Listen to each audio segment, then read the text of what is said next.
मिथिला केसरी बाबू जानकी नंदन सिंह की 121वीं जयंती मंगलवार को श्रद्धापूर्वक मनाई गई। इस अवसर पर स्थानीय लक्ष्मीपुर चौक स्थित बाबू जानकी नंदन सिंह के प्रतिमा पर कांग्रेसी कार्यकर्ताओं सहित अन्य संगठनों के लोगों ने माल्यार्पण किया। मौके पर ज्योति झा ने कहा कि बिहार विधानसभा में पृथक मिथिला राज्य निर्माण की मांग उठाकर तथा मिथिला व मैथिली के विकास के लिए प्रारंभिक शिक्षा में मैथिली भाषा को शामिल करने के लिए जानकी बाबू ने आवाज उठाई थी। वहीं मिथिला केसरी बाबू जानकी नंदन सिंह के 121वीं जयंती के अवसर पर मंगलवार को मिथिला संघर्ष समिति दरभंगा के बैनर तले memorandum for the formation of the Mithila state पुस्तक का लोकार्पण स्थानीय विजय आश्रम धर्मशाला पर किया गया।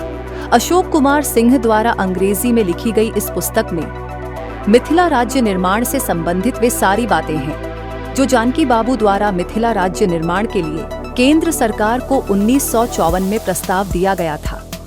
इसमें मिथिला की सभ्यता, संस्कृति, प्राचीन भाषा, परंपराएं, भौगोलिक बनावट, आध्यात्मिक महत्व सहित वे सभी बातें जो एक पृथक राज्य के सभी मापदंडों को पूरा करती हैं।